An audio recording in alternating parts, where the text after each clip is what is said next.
Well, with what felt like a never-ending run of riots and threats to immigrant and Muslim communities over the last week, and still work ongoing to ensure the riots don't return this weekend, how are those who have borne the brunt of this really feeling? Julie Siddiqi is a Muslim and a faith relations consultant. Julie, good morning.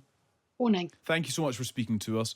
We've had a couple of nights of calm over the last couple of nights. Do you feel reassured?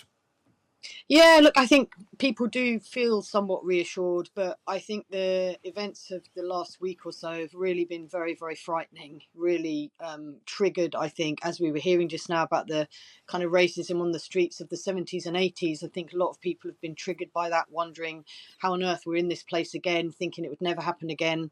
And it's been very, very frightening. You know, Muslim women, I've been speaking to women all week, not just women, but particularly Muslim women feeling really frightened, changing what they're doing, changing their plans, not wanting to go on the trains, cancelling things that they were going to do with their kids for the holidays. All that kind of stuff has been happening. All sorts of misinformation, of course, circulating. So it doesn't help when that happens. But I think, there's just been a lot of fear, a lot of anxiety, a lot of wondering what's going to happen next, really. Yeah, what's going to happen next, indeed. I wonder if there is anything, Julie, that you can point to as a kind of wider conversation to help in this situation. I don't know how you feel by way of responding to this. You know people that have had to change their behaviour. That is not an acceptable thing for people to have to do in order to try to stay safe. So is this about engaging on certain issues? Is this about a conversation? What springs to mind for you as being necessary here?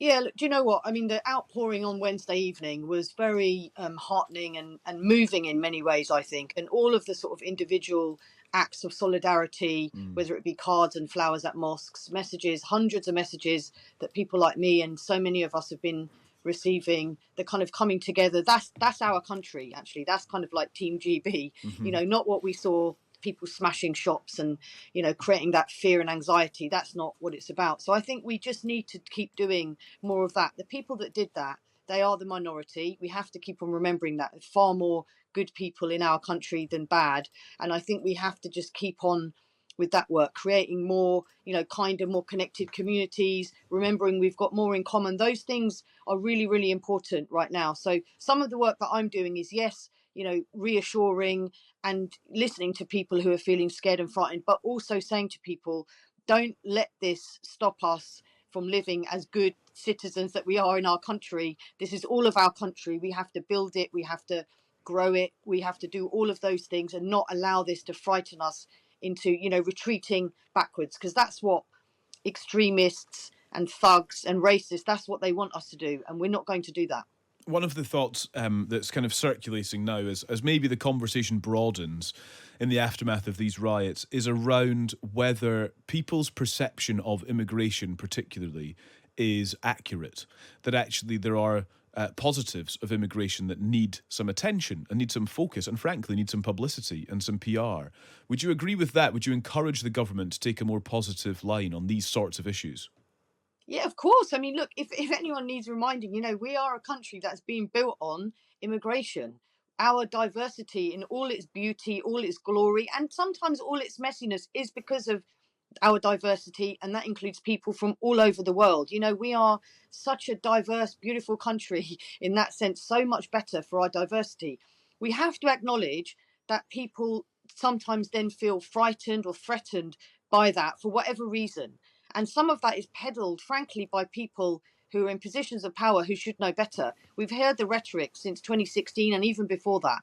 And the damage that has done, I don't think we should underestimate that. So we need to celebrate that for sure and remind people that every single sector in our country is held up by people from literally all over the world, including, of course, people who are born here.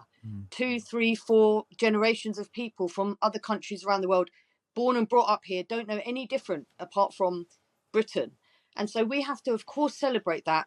And yes, if there are, people who feel that they don't get it, people who need help to understand it better, we all have to work on that as well. Let's not ignore the grievances. I think it's a mistake to ignore the grievances. We just can't allow people smashing things up and thuggery in the way that we've seen to force us to have that conversation. We need to be having that conversation in a much more positive, optimistic, realistic way.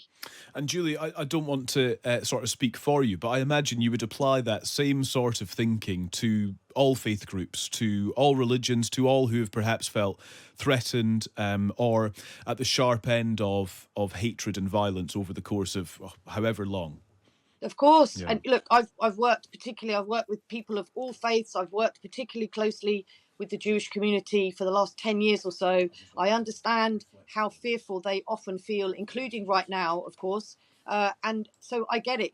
I think what we sometimes make a mistake of, and we can all get guilty of this, is to sort of almost create a hierarchy of hatred, which hatred is worse. None of it is okay. Yeah. If we're talking about far right, narratives, that applies to Muslims, Jews, and lots of other people also.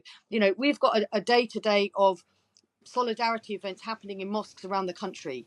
That has been supported by across the spectrum, from Priti Patel to Angela Rayner, from rabbis to the Archbishop of Canterbury to lots of people in between, to your average neighbour up the street. Yeah. So I think to myself, that's the Britain I love. That's the country that I know best. And that's the work that we need to continue doing. Where there are challenges, we need to come together as faiths of people of no faith and deal with those properly in a civil way. That's the way that we should be moving forward from here. Julie, thank you very much. Thank you for speaking to us, and all the best. That is Julie Siddiqi, a Muslim and faith relations consultant.